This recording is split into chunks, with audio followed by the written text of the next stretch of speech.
dog got the mighty, let me tell the news. My head got wet in midnight dew. Great God, I've been down on my bended knees, talking to a man from Galilee. My God spoke and he sounded so sweet. I thought I heard the shuffle of angels' feet. He put one hand upon my head. Great God Almighty, let me tell you what he said. Go tell that lonesome liar, go tell that midnight rider, tell the gambling, rambling, backslider, tell him God Almighty gonna cut him down. You might run on for a long time, run on, ducking and dodging, run on you for a long time. Let me tell you, God Almighty gonna cut you down. You might throw your rock, hide your hand, work in the dark with your fellow men.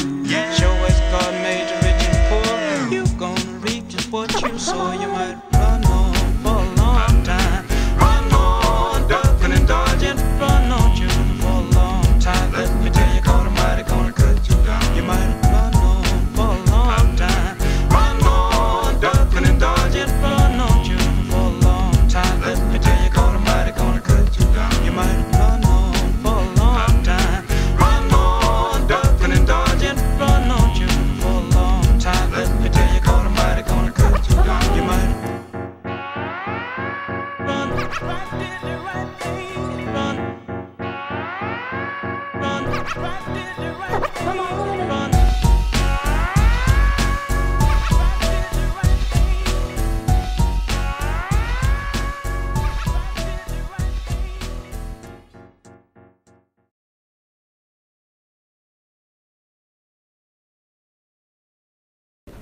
Miguel Alemán Valdés, presidente de la República en el periodo de 1946 a 1952. Nació el 26 de septiembre de 1900 en Sayula, Veracruz. Hijo del general Miguel Alemán y Tomasa Valdés, cursó sus primeros estudios en Orizaba, luego estudió en Jalapa, Veracruz, en la Escuela Nacional Preparatoria y después de 3 años se tituló como abogado en la Facultad de Jurisprudencia de la Universidad Nacional Autónoma de México.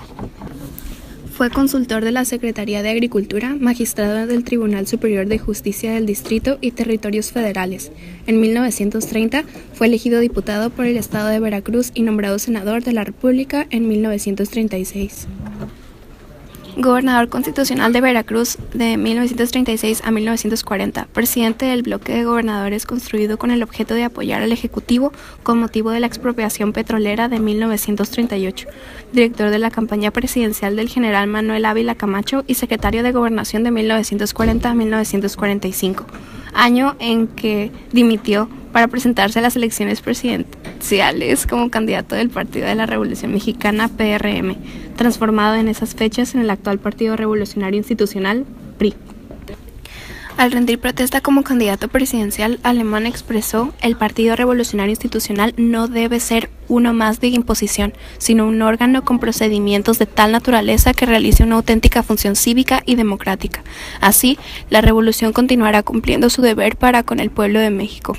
Nuestro empeño mayor será pugnar en los comicios por un triunfo democrático, sin coacciones, sin engaños ni violencias, respetando el veredicto del pueblo aunque éste no sea adverso. Asumió la primera magistratura del país el 1 de diciembre de 1946. Con el apoyo de universitarios y abogados de prestigio, los cuales integraron su gabinete, Alemán inició su gobierno con el desarrollo industrial del país y llevó a cabo un vasto programa de obras: caminos, obras de regadío, el ferrocarril del sureste, escuelas y obras portuarias.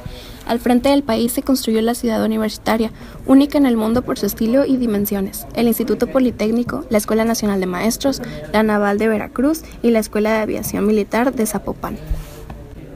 Se desarrollaron amplios programas de vivienda popular, dando como resultados entre ellos la construcción de Ciudad Satélite y los multifamiliares Juárez y Alemán.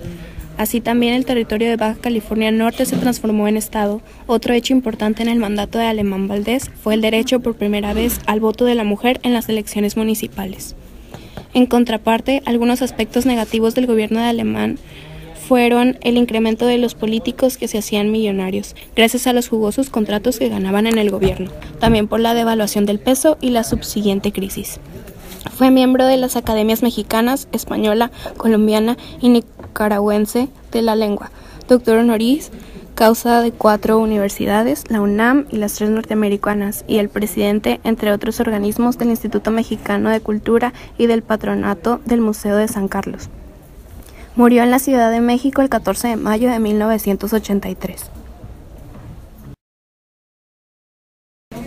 Las relaciones en el exterior en el periodo alemanista están situadas en el contexto de la posguerra y por ello, todos los sucesos al respecto guardan una estrecha relación con la línea ideológica marcada por Estados Unidos en los comienzos de la Guerra Fría. De acuerdo con esos lineamientos se desarrollaría la política del presidente alemán, incluso en el orden interno, porque en función de su interés en acelerar la industrialización en México, se vería obligado a recurrir al financiamiento externo. Por lo tanto, debía actuar en forma congruente con la perspectiva de las potencias capitalistas, sobre todo en Estados Unidos, ya que siguió manteniendo buenas relaciones que se reflejaron en las vistas recíprocas que hicieron los mandatarios de ambos países.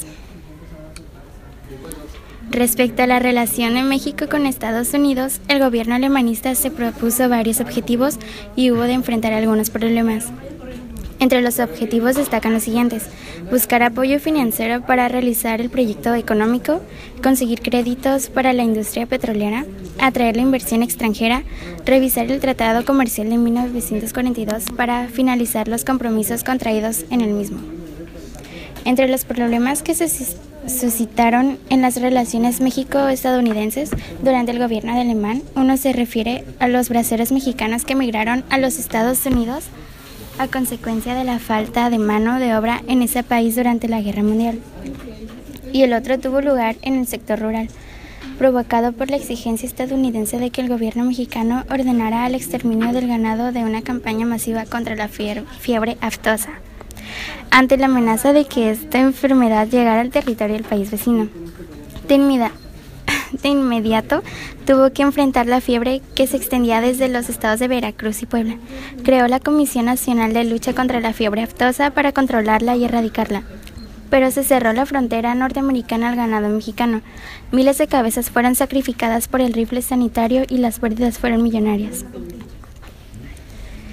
Alemán buscaba una relación de industrialización con Estados Unidos para México, lo cual causó que no tuviera una buena relación con el país vecino. La modernización industrial petrolera era uno de los proyectos de Miguel Alemán, pero como los ingresos de Pemex eran insuficientes, volvieron a recurrir al crédito extranjero. Se invitó a los inversionistas del exterior, de preferencia estadounidenses, siempre que se ajustaran a las leyes del país y a las disposiciones de la Secretaría de Hacienda y a condición de que no fuera perjudicado el capital nacional. Los presidentes Harry S. Truman y Miguel Alemán se visitaron mutuamente con un mes de diferencia, primero en Washington y luego en la Ciudad de México. A mediados de 1947, los encuentros redundaron particularmente en la apertura de líneas de crédito y acuerdos comerciales. En 1950, debido a la guerra de Corea, los estadounidenses aumentaron sus créditos a México, sus inversiones y la compra de productos, en especial de alimento y materia prima. Al final de su sexenio, Alemán, con la idea de reelegirse y de manera informal, sondeó la opinión pública que lo descalificó. Entonces decidió que el candidato del PRI fuera su secretario de Gobernación, el también veracruzano Adolfo Ruiz Cortines.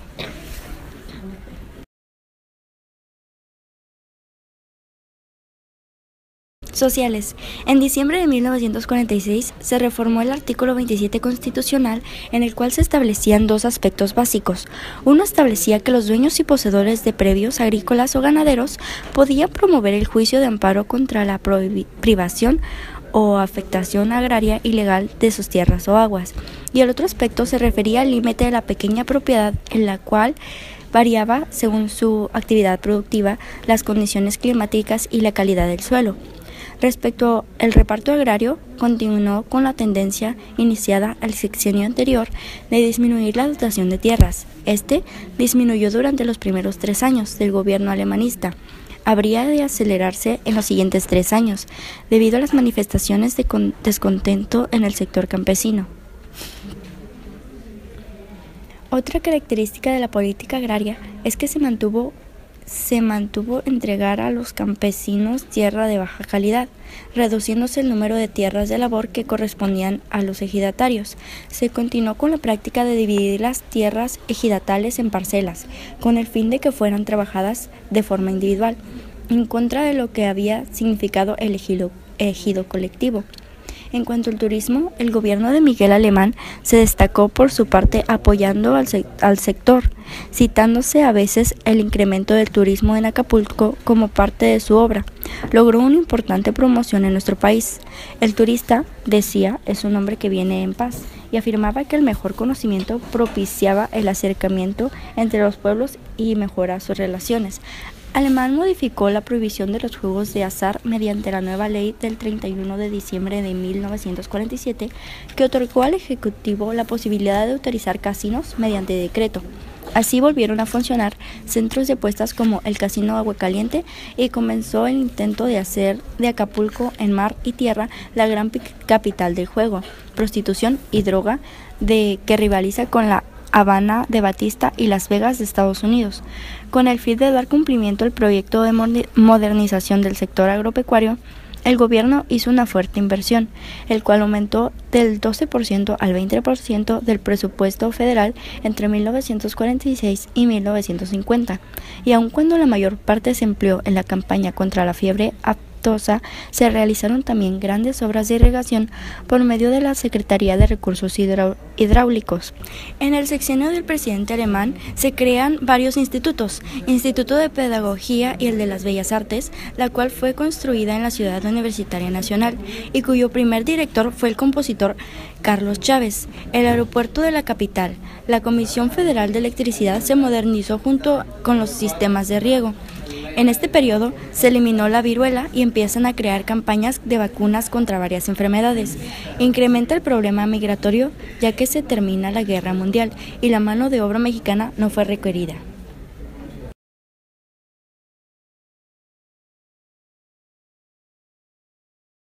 Economía. En los primeros años del sexenio inició una etapa de notable desarrollo económico. Se caracterizó además de la modernización de las obras públicas, en el sector de comunicaciones y transportes, en la infraestructura urbana y turística, en las obras hidráulicas, en la educación y en todo lo que podía mostrar al mundo la visión de un México moderno. El gobierno enfrentaba el obstáculo del tratado comercial con Estados Unidos, que le impedía proteger a la industria nacional. A pesar de eso, en 1947 empezó a poner en práctica un sistema de licencias y prohibiciones de importación para varios artículos santuario.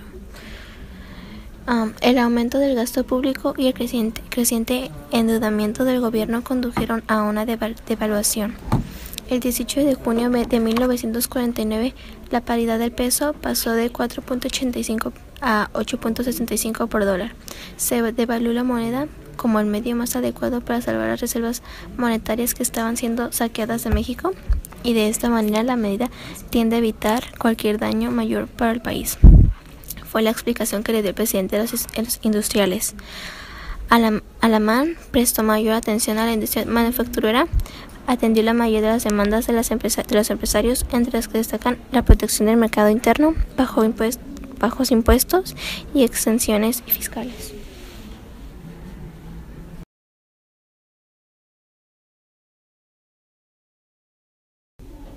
Su carrera política realmente inició en el año de 1934 cuando se postuló como diputado local del estado donde nació, Veracruz. Después de dicho cargo fue senador por el mismo estado en 1953. Miguel Ávila Camacho tuvo el apoyo del presidente Lázaro Cárdenas y pudo poner fin a muchos años de tensión religiosa en Veracruz, ya que ordenó que se volviera a abrir las iglesias. Asimismo, trabajó por la unificación campesina del estado. Esos aspectos que desarrolló en el estado de Veracruz los llevó a cabo al obtener la silla presidencial, pero a nivel nacional. En el año de 1945, Miguel Alemán Valdés se lanzó como candidato para el puesto de la presidencia de México para las elecciones que se efectuaron en 1946. Los candidatos que competían por la silla presidencial fueron Miguel Alemán Valdés por el Partido Revolucionario Institucional, Ezequiel Padilla por el Partido Democrático Mexicano, Agustín Castro por el Partido Nacional Constitucionalista y Enrique Calderón por el Partido Reivindicador. Popular Revolucionario. El día 7 de julio se llevaron a cabo las elecciones presidenciales y quien fue electo como presidente de la República Mexicana fue el licenciado Miguel Alemán Valdés, quien tomó el poder el 1 de diciembre de 1946 en el Palacio de Bellas Artes y gobernó hasta 1952. El PRI organizó la Confederación Nacional de Organizaciones Populares para coordinar el sector popular del país. Su administración se caracterizó principalmente por algunos aspectos.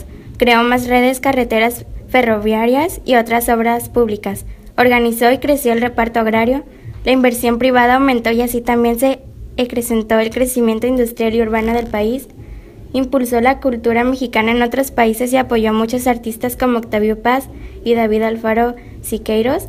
Creó el Conservatorio Nacional de Música. Construyó más escuelas para la enseñanza de nivel primaria. Le dio más impulso al sector turístico en el puerto de Acapulco Guerrero, lugar donde construyó la avenida escénica con la empresa Techo Eterno Eureka. Se crearon más ciudades y construyó unidades habitacionales para los empleados del gobierno. Se reformó el artículo 3 de la Constitución mexicana y se realizaron diferentes campañas para contrarrestar el analfabetismo que existía en México en aquella época. Entre las instituciones que creó se encuentran la Dirección General de Enseñanza Normal, el Instituto Nacional de Pedagogía, el Instituto Nacional de Bellas Artes y Literatura, el Colegio Técnico de Educación Superior e Investigación Científica. La historia señala que Miguel Alemán Valdés fue nominado al Premio Nobel de la Paz en los años de 1952 y 1953 por José María Salazar, quien fungía como presidente de la Asamblea Legislativa de El Salvador, y el segundo año fue nominado por el ministro de Relaciones Exteriores de Haití. Esto se dio porque Miguel siempre estuvo motivado por sacar adelante su país, además de que siempre contribuyó a crear el entendimiento y apoyo internacional. Terminó su sexenio el 30 de noviembre de 1952 a la edad de 49 años. Como gobernador de Veracruz, el año 36 comenzamos a aprovechar el radio como medio de comunicación y el cine. Posteriormente, en otras posiciones políticas, nos dimos cuenta de la importancia que tenía que las informaciones, tanto de asuntos políticos como de aspecto cultural, llegaran a trascender con amplitud para ser comprendidos muchos de los problemas de gobierno y sociales. Entonces, en 40 la televisión, la radio había tomado una posición muy importante y teníamos programas en la Secretaría de Gobernación para difundir aspectos culturales y dar informaciones a la nación. Eso surgió el invento maravilloso de la televisión en Estados Unidos, y entusiasmados por lo que significa que las cosas de comunicación sean un factor muy importante dentro del progreso social, se nos presentó la idea de que por qué no México tenía ya alguna actividad en este aspecto nuevo que había surgido, en nuestra nueva técnica de la comunicación. Esto dio origen a que viéramos el aspecto legal, si era factible que la iniciativa privada, que ya estaba manejando radio con mucho éxito y que naturalmente se estaba abocando también esta nueva actividad en la industria de la comunicación, tomara total responsabilidad, o bien el gobierno asumiera esta responsabilidad. Entonces estudiamos esta situación, designamos a personas que se abocaran a este estudio. Ella fue el señor Salvador Novo, que formaba parte del Instituto de Bellas Artes, y el ingeniero Camarena, quien ya tenía pues grandes conocimientos de la electrónica, fue un inventor, como usted sabe, de la televisión a colores, y ellos accedieron a hacer un estudio mundial, internacional, de cómo se está desarrollando la televisión, cómo este nuevo elemento que había surgido en la sociedad de ese tiempo era importante considerarla por su misma fuerza que traía pues dentro de las comunicaciones.